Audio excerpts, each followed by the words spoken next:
Hello everyone and welcome to Pokemon Illustrated. Today let's talk about Scarlet and Violet base.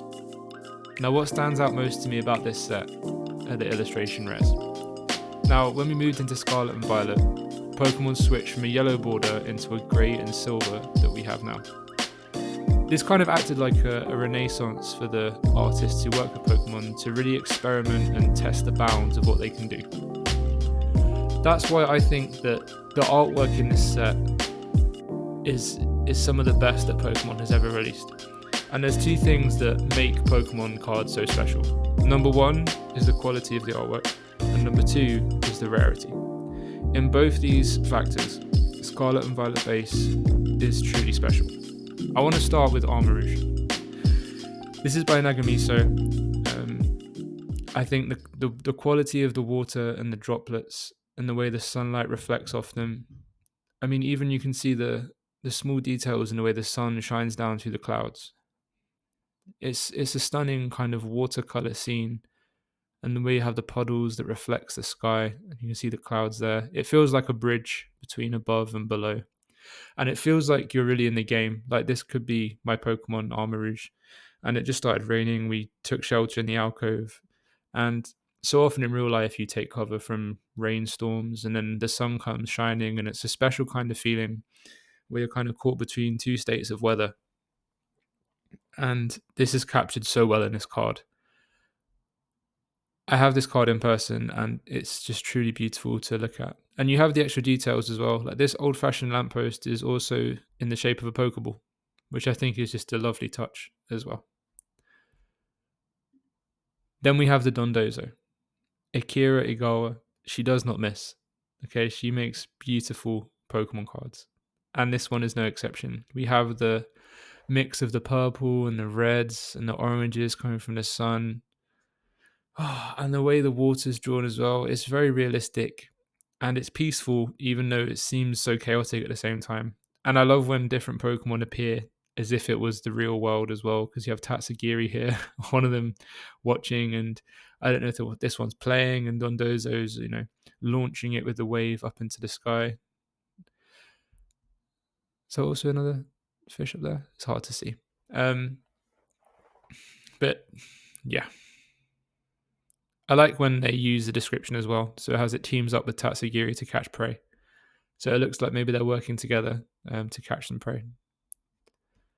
Another amazing water card is the Wiglet, which is a bit of a meme in itself. But this card by Yu Aribi is beautiful. And you have lots of cameos from different Pokemon as well. So you even have another Wiglet coming up here in the same kind of form. You have a Shelder, you have the Love Disc.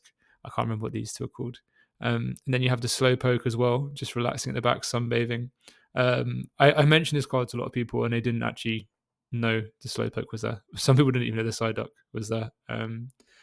But once again, the way the water's drawn, something about just watching this makes me feel like I'm on the beach. I'm in relaxing water, just swimming. It's peaceful. And it looks like a real scene from the Pokemon world if you were there once again. I mentioned with the Dondozo that the description is it teams up with the Tatsukiri to catch prey, and that's captured in this card by Igawa. A similar thing happens with the Pachirisu as well by Zig. Description is, a pair may be seen rubbing their cheek pouches together in an effort to share stored electricity. And you have your pair up here at the front. Once again, you have the depth as well with the forest in the background and two more Pachirisus if you've just stumbled onto one of their homes in the forest.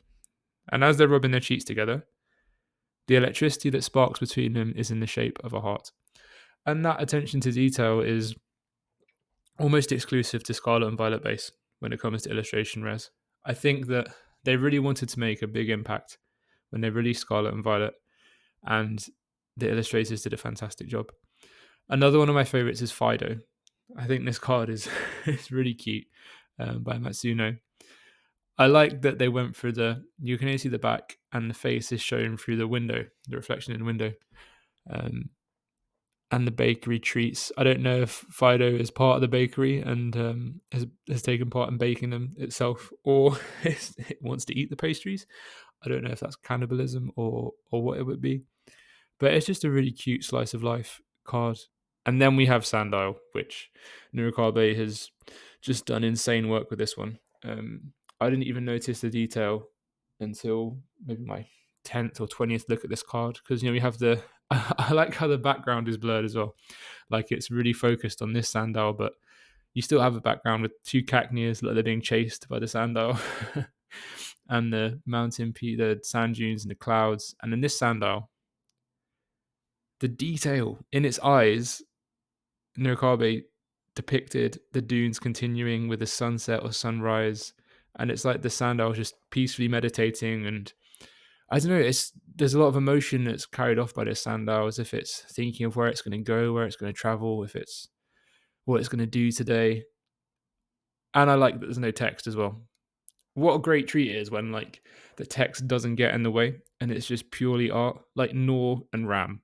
That's it. Now, I've talked about the beauty of these cards, and there's many more illustration rares in this set that I haven't talked about, which might be some of your favorites that are just equally as special. Of course, this Drowsy is one of them, and I know people were very fond of the Roots and Curlier line.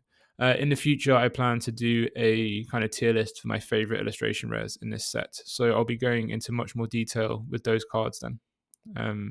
T0 is also one of my favorite artists. I'll look at this one quickly.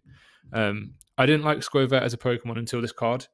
I just love the way the light is in this window and the colors, the fridge and the sofa, and a little Pikachu on the fridge. Bite. Just that's it. Like I said, T0 is a great artist, and this card is also one of my favorites. It's hard for me not to have any favorites in this set. But right, what I want to talk about was the rarity of these in a PSA 10.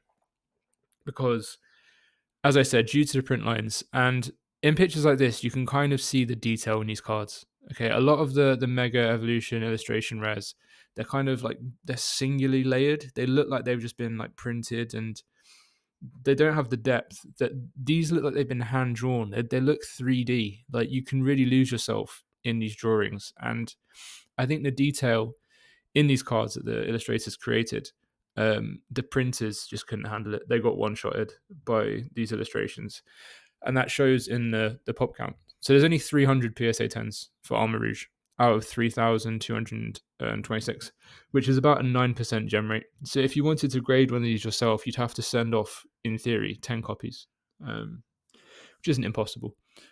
But it adds a special character to this set of cards, SV base, because this is continuous across them. That these are rare, even though these came out in 2023, in the set where everyone thinks that cards have been mass printed, and they probably have. But in that world of mass printing, everyone is overlooking Scarlet and Violet base, because I guess people think that these aren't popular Pokemon. Like, no one's talking about illustration rares really. Like, we talk about the Magikarp and the Drowsy because they got pumped, but all these beautiful artworks are being seriously overlooked. And I think that in the future, Scarlet and Violet base will stand out for being the era that introduced illustration rares. Moving on, the Dolive. There's only 71 of these in the world. 71 PSA 10s out of 1,100 graded, which is about a 6% gem rate. That's insane. And I know Dolive isn't the most popular Pokemon. I mean, Smoliv is just a genius design. Small Olive, brilliant. But it continues as well with the cloth. The silliness of this card makes me absolutely love it. I don't know what they're up to. I don't know if they have a single thought going on in their head. They're just chilling. My friend also told me that this is similar to an area in the game where you find them, by Nakai. So if that's true, that's a great idea, great touch. And then finally, the last one, possibly the most insane rarity, the hardest to find, is this one, which, for special significance, right? I love this website, Pokemon Cards Art. I've searched all illustration rares, so we have 427 total, and this is by the date they're released. Right at the front, we have Tarantula. Okay, so this is the first illustration rare ever released in English, and I think it's genius artwork. It's very minimalist. It also joins up with the Spidops EX SIR that hangs above it, and it looks like either Tarantula is being used as bait to catch a Scyther, or they've all got together to play a game of swing ball or something like that. But Tanaka has done a really great minimalist design here with the tree and the sky. And this card is, it's almost impossible to find a copy without print lines. My friend and I, we tried to find even a picture of a PSA 10 online, and it eluded us for a long time. Recently, I was fortunate enough to pick one up after I waited a year waiting for an auction one to come up, and I was lucky enough to win it, which I'll show in a future video when I showcase my collection of illustration rares. But there are only 35 of these tarantulas in the world. 35 out of 1,100, which is about a 2.8% gem rate, I'm pretty sure. So these cards are rare, and because no one's looking at them right now, they might go under the radar. You never know. In 2-3 years' time, we might be looking at a 70 pop card from 2023, which would just be insane. And we talk about vintage as being a grail to invest in because we have like 250 pop on some of these cards or sub. But are you telling me you don't want this cloth? If it remained under 100 pop, you don't think this is going to be iconic in a few years' time?